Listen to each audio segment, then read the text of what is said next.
Hello, my name is Mercury, and welcome to this brand new episode of Media Fay. Today, I'm alone. Today, I'll be discussing the second game in the Marvel Spider-Man video game series made by Insomniac, Marvel Spider-Man Miles Morales. So, we talked about the first Marvel Spider-Man game fucking eons ago. and and in that period even before that, Miles Morales came out, and Miles Morales, we didn't cover it. We have obviously we're doing the episode now. We haven't covered it yet, and I wanted to cover it last year because I wanted to cover it last year because that's when the second game was gonna come out, Marvel Spider-Man, like the official sequel. But then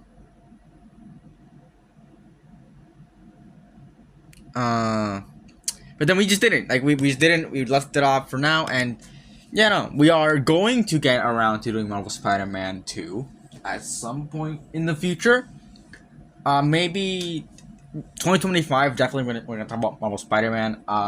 It's gonna get to PC in late January, so probably not in late January. It's probably gonna take a while to get the Marvel Spider-Man 2. We're definitely gonna talk about it next year. I'm 100% sure of that. So so Miles Morales is mostly just like a spin-off game. It's kind of short. Fun fact, I kind of say this a lot about Marvel Spider-Man, Miles Morales, but I beat the game when the game came out. So it's not my proudest moment. I'll give you that, but I beat the main story of the game the day that the game came out. It took me around 8 hours. I had a little break between then, but I beat the game pretty much, just the day it came out in about 8 hours. If we combine both sessions, which just amounts to me playing the game for 4 hours. It's a pretty short game, but at least the game isn't as expensive as the other games. I'm pretty sure on PS4 it's $40, and if you just get the PS4 version and you have the PS5, it's $50. But if you buy it on PS4, it's $40. But if you get it on PS5, it's $50 because you're buying the PS5 version. So I bought it for PS4. And Miles Morales did come a bit buggy, but I'll get to that later. I think actually whatever. Like it had not a rough launch, but definitely a weird launch. Some things kind of didn't work. Some missions had like weird glitches that happened. It didn't really matter, but they were like weird visual glitches. The game functionally worked. Like it wasn't the biggest deal, but it was definitely apparent. And I haven't gotten any game breaking glitches. Just like in other games. Like for example, in Sword and Shield, in Scarlet and Violet, people were getting game breaking glitches. I just never experienced them. I've had a pretty grand time playing Scarlet and Violet, even though I don't particularly play it anymore. I'm playing it for the Shiny Malwetta, but hey, also, we'll be covering Scarlet and Violet after a few of the other games. So, yeah. I think we're just gonna start.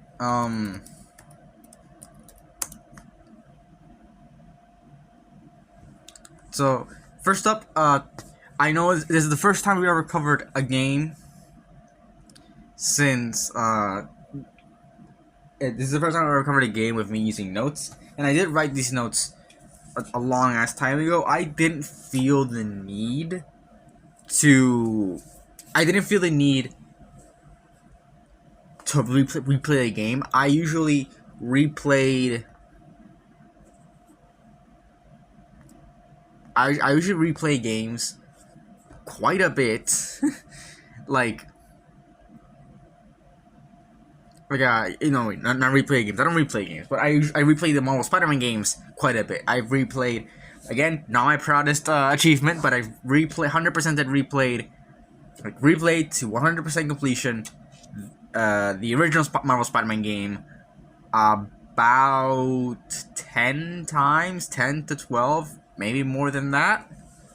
Not my proudest achievement, because the thing is, I know I did it once, because I'm pretty sure I played. I'm pretty sure that I got on my copy of Marvel Spider-Man on the PS4. I'm pretty sure I maxed out. I put like what do you call it? I got like, all the 5 save file slots. I got them all to 100%. Then I don't know how much I did for the. I don't know how much I did it for remastered. I'm pretty sure it was quite a bit more. I played a little bit more on the consoles. I also 100% did those. And what was it? And then I think 10, 12 times, maybe more, give or take. It's quite a bit.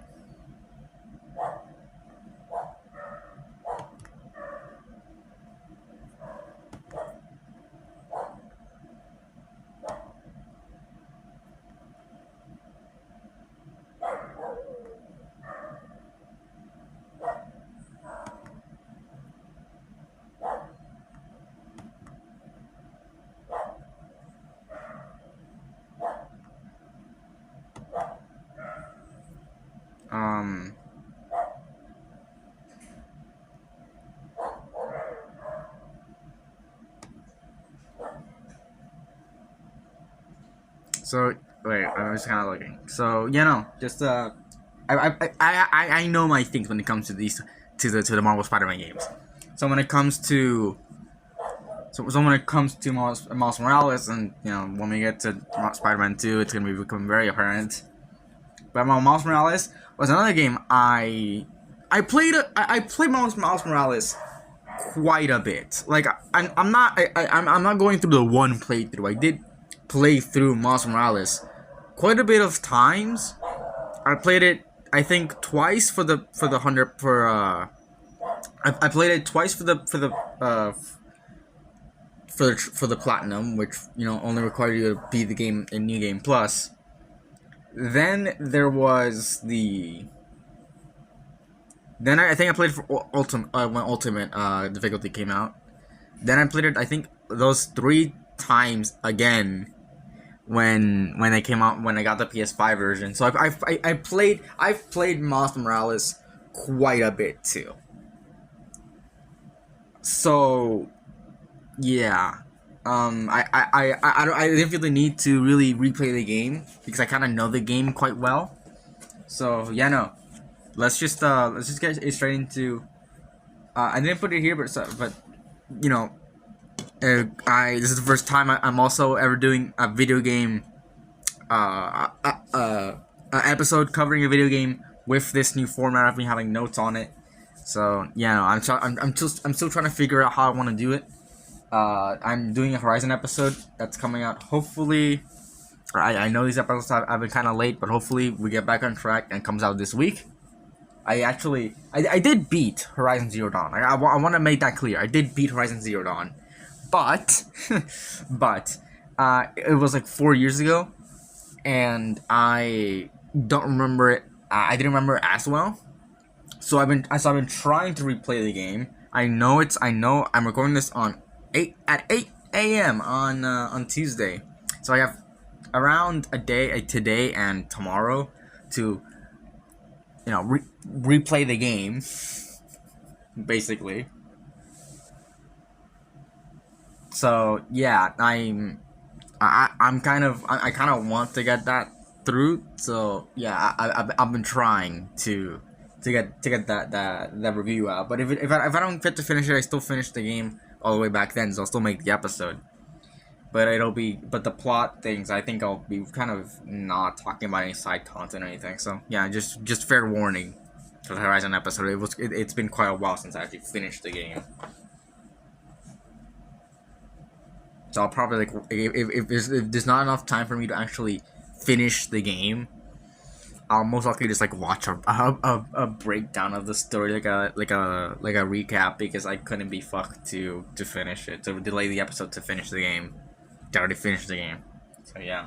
Anyways, so this is what I wrote down for the thing. So we're just gonna go into it. I don't want to redo the notes, so yeah. So we're gonna start off with, I think, how we usually start off with things, with like shows and movies, like the CGI and the animation, all that. A bit similar here. We're gonna start off with the graphics. I feel like, okay, we are at a point with gaming that there's not really enough. You can't really go anywhere with them. Like with graphics have become very much like very realistic. We've gotten to a point where they can be very realistic. And so the graphical fidelity here is very well done. It's very well done, but that's not really what like stands out. It's Sony. It's Sony. Like, of course, it's gonna be like very well done. It's a big AAA game that they're doing here. Like, it has to look good. It can't afford to look like it can't afford to have that much of a stylistic choice with its graphic. It can't look. It can't.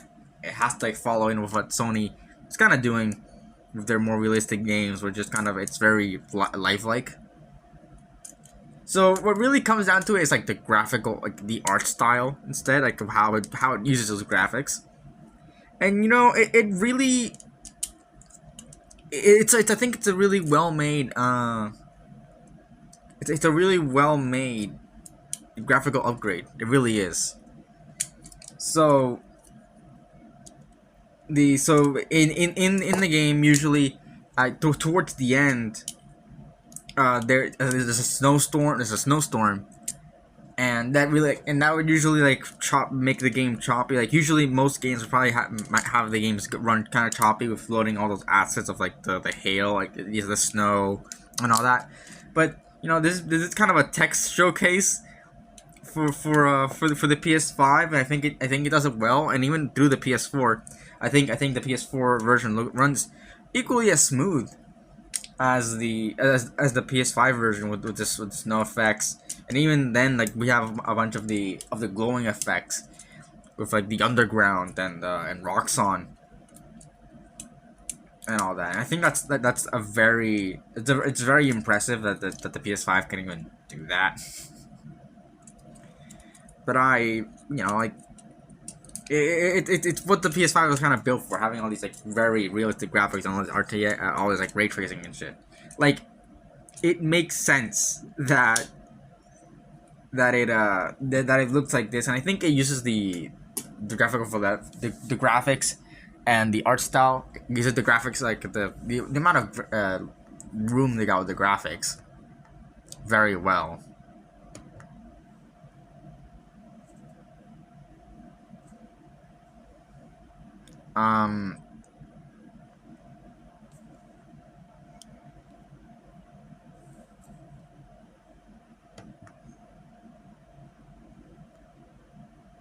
So yeah, no,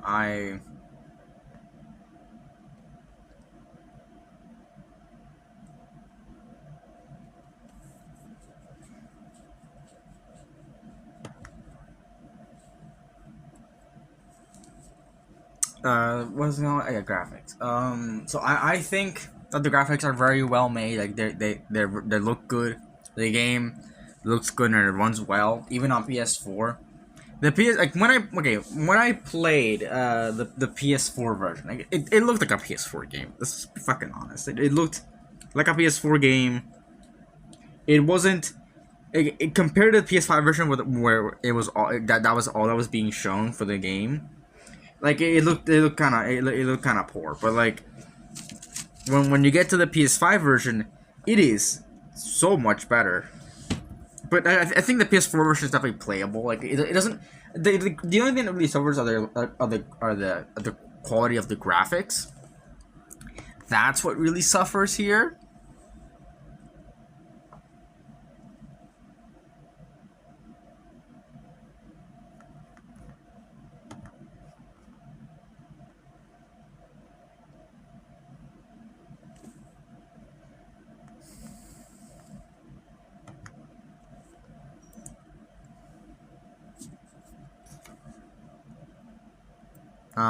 So yeah, I just think that, like, yeah, it was a very it was, I think, a very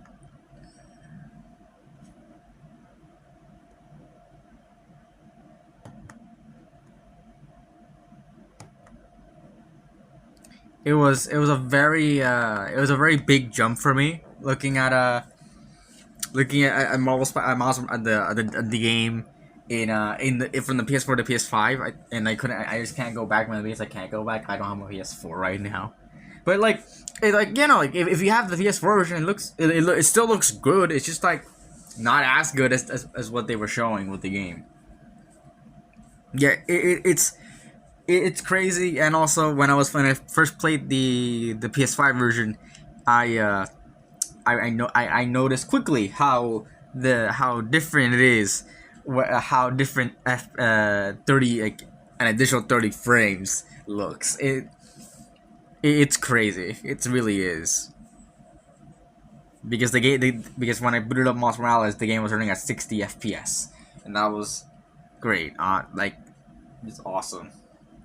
And I'm pretty sure it was like I'm pretty sure Spider-Man 2 doesn't have performance ray tracing. I think it'd be too much for that game to run. But yeah, but Marvel Spider-Man and Marvel Spider-Man Miles Morales have what do you call it? They have they have performance ray tracing, like that is 60 FPS with ray tracing. I'm guessing it's because they don't really have, there's not much to really say to have there, but you know, it's appreciate that it looks like that it has that. You know, the graphics look very well. The PS5 version looks very good. The PS4 version is solid. It's passable, but the PS5 version is right there, and it looks way better. So if you are thinking, if you have a PS5, just pick it up there. You can play the PS4 version on PS5. That's fine, but I wouldn't necessarily call it the best alternative. So moving on to the gameplay of the game, the main thing the game is about. So there's not much. Like, so the rest of the game, the game is pretty short. The the the map isn't really that changed. Like, it didn't change that much from the original map that we saw in uh in Spider-Man, in the first Spider-Man Marvel Spider-Man game. We, like, it did add like a whole ass like new area, but and that's supposed to be from before the first game. But like that, you know, that just wasn't in Marvel Spider-Man. But like I can easily overlook that. You know, like I can I can easily overlook the the problems there.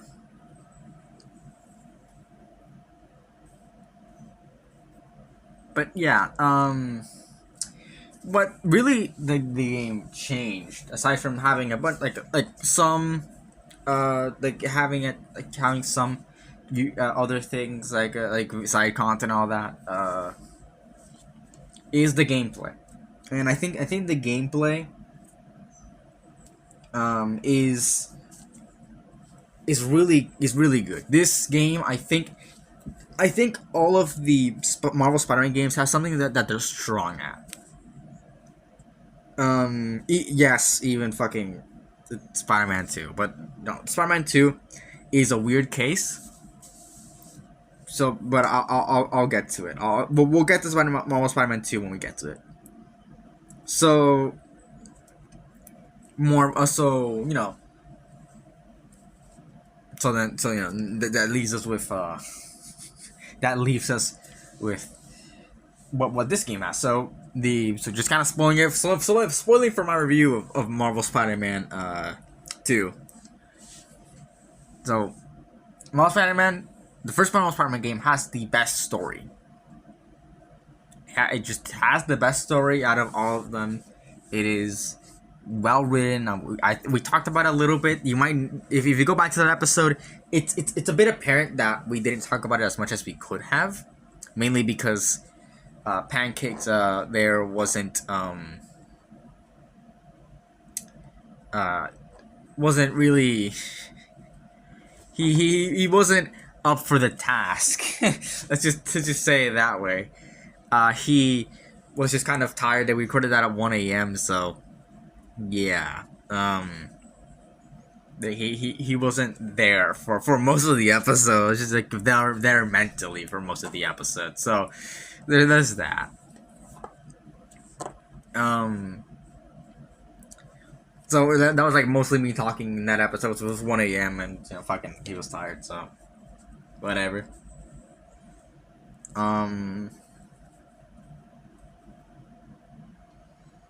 Yeah. Well, the game. So we didn't talk about it much there, but I feel like the gameplay in most Spider-Man is definitely like very engaging and enjoyable. It just is like that is just the general. The general facts of it. It's very engaging and enjoyable.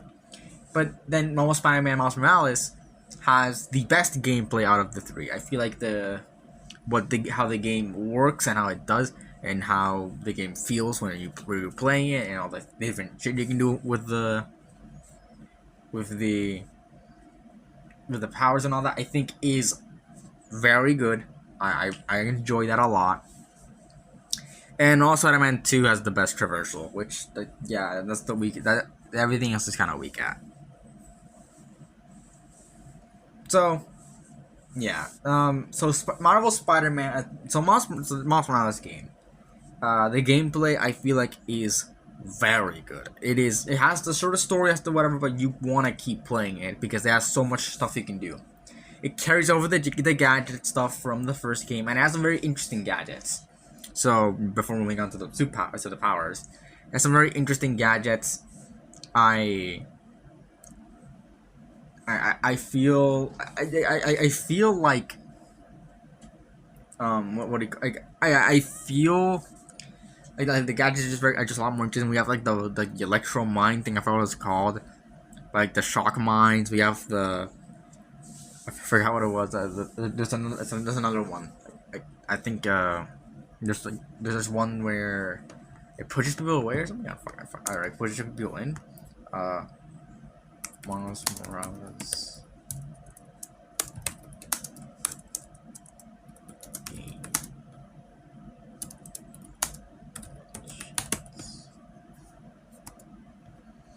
There we go. So there's 4 gadgets, but whatever. Okay. Yeah, the normal web shooters, which are always there. Hollow drone, yeah. Remote mine and gravity well. There we go. So gravity well, I think pulls people in.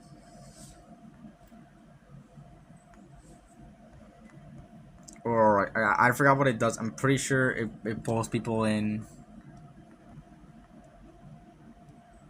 Does not tell me.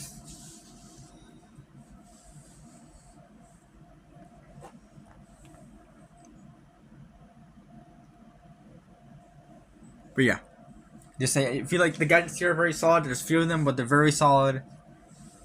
The hollow drone is a very interesting like mechanic. Doesn't really come back from Spider-Man 2. But it was a very interesting mechanic. I'm guessing it's because people are already helping you fight. But yeah, I feel like it was very interesting. Yeah, and I feel like it could have worked, but they just didn't. They didn't bring it back. It's not that it didn't work, but I feel like it could have been expanded on. But like they didn't want to, and I kind of get it.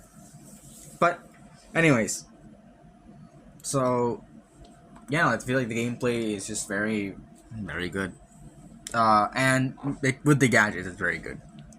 and superpower, right? Not the superpowers. But usually there is something with the superpowers. They did change how the superpowers work. You can always equip them. Now I think in the in the game you can mix them up or something. I'm pretty sure. No way, it had like different like suit mods, right? You could equip. I don't remember how that was. I'm pretty sure superpowers are still a thing. Maybe? No, wait, no. They were all suit mods. Yeah, no, no. So I think every every suit instead of having like a superpower had a suit mod attached to it, and you can mix and match stuff there. That was cool. That was always cool. I didn't like that. They didn't bring that back for Spider-Man 2, but they did have like a different way of of having it, because they had the actual skill tree, and they had like I think the character, whatever the fuck they had the trees of all like the different shit that the character can do. I forgot what it was. Yeah, it had the skill tree, and it also had like different powers and all that. But yeah, like Spider-Man 2, all these games have different ways of using like their gameplay. I don't remember what my loadout for for the Miles Morales game was, but yeah, no, it was very, it was like, no. I mean, I like that about the gameplay. I really did. So yeah, like, the suits themselves, there weren't a lot of suits in this game, but they were some very cool ones, I feel. So I don't know, like this game didn't have much. It had no DLC. It had nothing. It just had nothing to really go to really bring it forward or like any afterwards. But it's a spin-off. Like, who cares? Like, you got it's a $50 spin-off. You got what you paid for.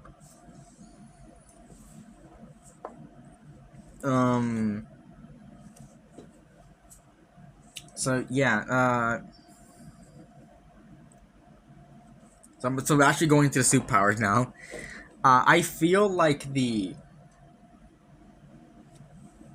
the suit powers, not suit powers. What the fuck? The character, like like the Venom powers. They are very well implemented here. You unlock them to the skill tree, which was usually what you did. That's how you did it. I'm pretty sure also in Spider-Man 2 and in the first Spider-Man game, it usually unlocked all these different moves you could do to the skill tree. But I think you had more than 4 in this game, and they were all very good. They all had their different. They all had their different uses, and you could combo them into things, and it all really worked mechanically. And that's why I think that's the best gameplay, because you could use a lot of things for this game. You could jump up in the air with Venom attacks, with having them up in the air, and then ground pound them, or you ground pound them, bring up into the air, and do some other combos.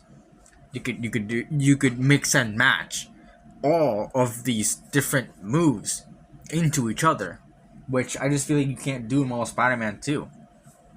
Like, they definitely neutered. That's more than Spider-Man 2, but I think they definitely neutered Miles' moveset here. I feel like his moveset in this game is great. This is a very well made gameplay mechanic, and it definitely worked. But I did just. But it makes the game really enjoyable. Like, it just really does. So yeah, I don't know. Just I feel like this game has the best gameplay. I'm pretty sure most people agree with that. But I really don't know. Like, maybe it does, maybe it doesn't. Like, maybe I don't know if I don't know if that's the general consensus. But yeah, I'm not for grabbing the general consensus. So yeah, just the gameplay is very enjoyable, and it definitely makes up for the weird storyline we have here. So again, like I was saying early in the episode, I've had no idea how to actually work this this get any of this. So I've been trying to just kind of So I just did it like I did the other stuff. I'll probably change it for when I do Horizon, because I haven't written down those notes. But I'll change it when I get to Horizon, I think.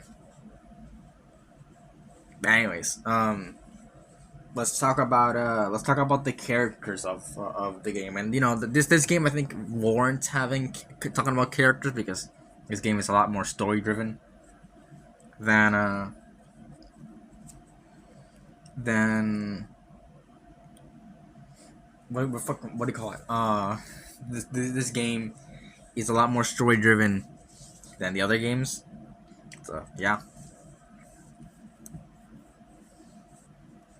And its characters are really what brings the game together. So, first up is Miles, Spider-Man, and I feel like they had a really interesting way. And I feel like, I liked where they were going with Miles. They said that they didn't want to give him the suit immediately, and I do appreciate that.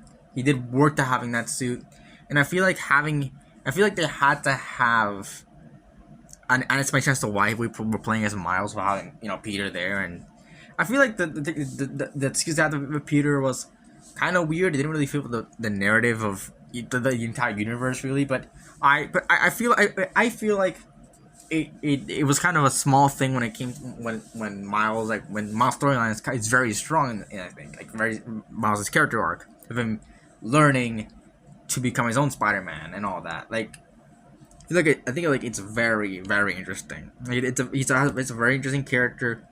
And another thing that's very interesting about him is that he is, I guess, like it's more about the community. He lives in this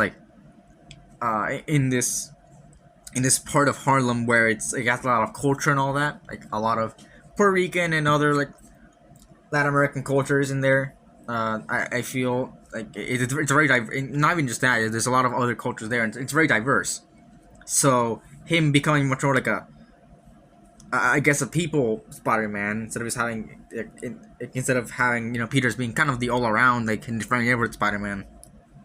I feel like that was very interesting, and having him and the side content definitely helped with that. So I feel like Miles' storyline here is very cool, and at the end like him like everyone kind of helping him and against rocks like protecting a Spider-Man. That was also a good character moment, even for Miles, even though he was like incapacitated. But I feel like that was Miles' character arc here was very well made, and even with like the Finn stuff having especially the Finn stuff having here, like, talking about like Miles being much more of a community guy, much more a family guy. No, God damn it! I'm much more of a family person than than Peter kind of was. I mean, Peter's always been kind of personal, and it's always been kind of a Spider-Man thing to have personal personal problems be the story. But yeah. Miles and Finn, I think, are definitely worked in this scenario of both having like a with both having a person like being taken away from a main by a main villain, which came up in Spider-Man 2, but I'll talk about it then. Like I'll talk about it then when I get to it. But I feel like Miles, like the impact of this game wasn't really felt in Miles Spider-Man 2. So yeah, I just feel like we could have had a lot more. Yeah, but yeah, Miles. But I think Miles is very good, and he had to be very good, very well written, because if he wasn't, then the game would kind of fall apart. So yeah, I have no idea what the fuck this entire section of the characters are and how I ordered them, but I put Prowler next, Aaron Davis. I feel like his inclusion was warranted in this game, and I feel like it was very interesting. Again, kind of ties into the family stuff, where he is the Prowler, he is the supervillain, and he tried to help Miles here. But sometimes, and he works for Roxxon. I think that was a very interesting twist here. But it works for Roxxon. I just want to keep Miles out of it.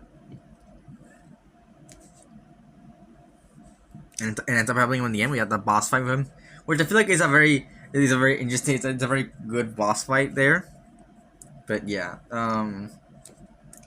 I feel like Prowler's inclusion was interesting and warranted, and I feel like he added to the story. He did learn from he learned from Miles, and Miles learned from him a little.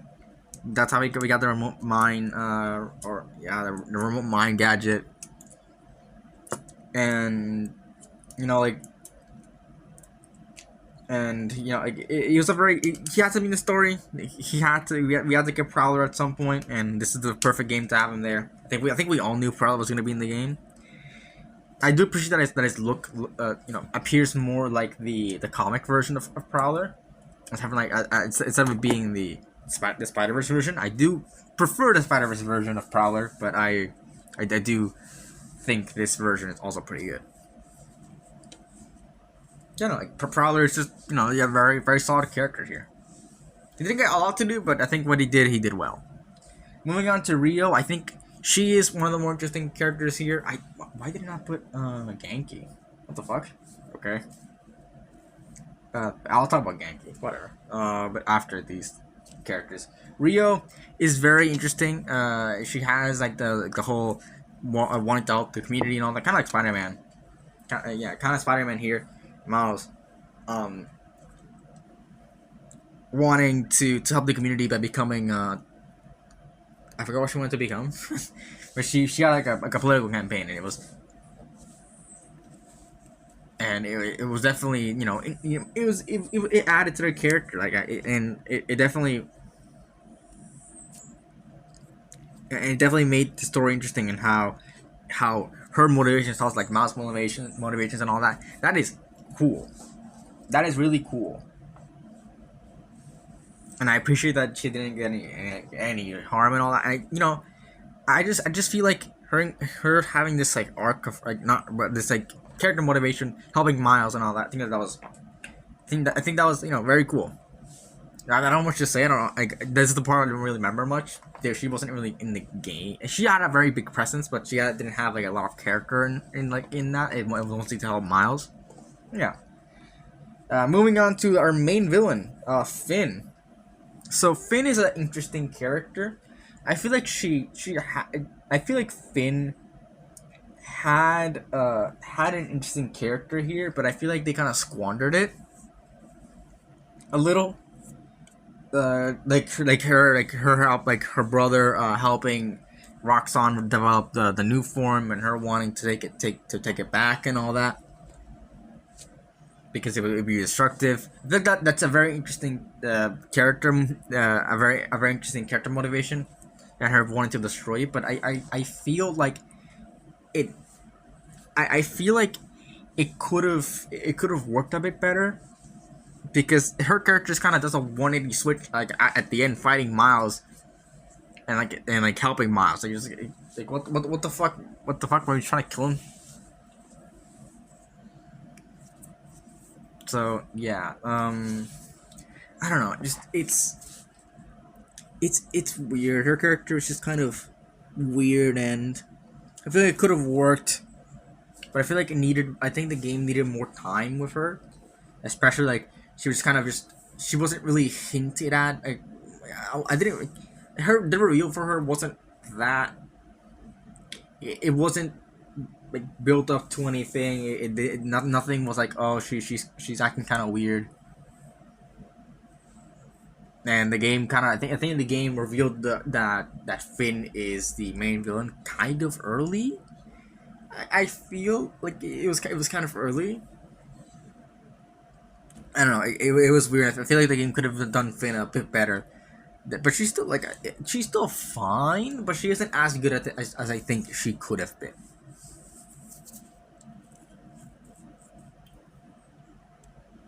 And it's just kind of weird what happened. Like, her just wanted to kill Miles instead of doing anything interesting. I don't know. Like, the game kind of mostly did like the plot. They kind of tiptoed around that. But I don't know. I don't know, man. So yeah, some other characters. Genki was very enjoyable, I feel. He developed the fucking the friendly neighborhood Spider-Man app. And that was the best thing I added to the gameplay. I forgot to mention that, but yeah, that was very good. I'm glad that came back for Spider-Man 2. Um, like he was there to really motivate Miles and all that, and I feel like it was very cool to see him there. There's not much to his character, not much character arc and all that, but I feel like it's still very good. Still very good. Very good character. And the last character I want to mention is Simon Krieger. Simon Krieger, I feel like he is kind of the best iteration. They took a very weird, out of nowhere Batman villain, Iron Man villain, and made him the star of that reminds me. Wait, now that I made that thing, that reminds me that I listened to the Flash episode, which was last episode, even though it wasn't the one I recorded last, and I mentioned that Batman fought a Cybertronian instead of a Kryptonian. I don't know why I said Cybertronian, but that makes me think of like Batman fighting fucking Megatron. No, that's just kind of funny. But anyways, moving back into this. So, yeah, no, I feel like Simon Krieger is the best. They took this weird Iron Man. I almost said Batman. Iron Man villain, and like just made him like just an asshole. And I feel like it was very. He was like a very he played his part well. He played his part well. Yeah, moving on to the plot. I kind of already mentioned everything I have to say about the plot. It's mostly character focused. The only really thing I gotta say is that the game, even though it's 8 hours long, I feel like the game doesn't rush itself that much. There are some things about the plot that I feel like could have been done better, but that's mostly writing wise. The actual like pace of the plot isn't rushed. I feel. It feels a bit fast, definitely, but it doesn't feel like it's trying to wrap itself up really quickly. So yeah, no, I feel like the actual plot of the game is well made, and it really brings it together. The only thing I forgot about this, but the only thing I gotta mention is that some things just it's just fine. It's just a fine plot. It's a bit it's a bit weak because the characters are kind of not all there. I feel, especially the relationship between Finn and Miles, which is what the game really revolves around. And some weird other plot details, like why does Finn team with the underground? Like we don't really get to know that. I feel like that was like a very big thing of the game is kind of left out. Like we don't know why that happens. So yeah, I feel like the game is just fine. Like I feel like the game is just overly like the plot of the game is just fine all around. So yeah, I don't know. Also, I've heard that much about this about Finn, but she has the worst boss fight in the entire series. I do not like the boss fight against Finn. It's kind of bullshit, to be honest. I know people say, "Oh, she has a pretty good fight." No. She has the worst fight in the entire game, in the entire series. Sorry, in the entire series, bar none. Maybe the symbiotes in Ultimate Difficulty in Spider-Man 2. I think they're also a bit bullshit, but Finn is pretty bullshit. I'm not gonna talk about the future because we kind of know all about the future. I'll definitely talk about like the things from this game that Marvel Spider-Man 2 didn't use because Marvel Spider-Man 2 fucking ignores this game altogether. So we'll talk about it then when we get there. But overall, I'm not gonna talk about the future for this game. It's just putting it out there. This game has a pretty weak. It has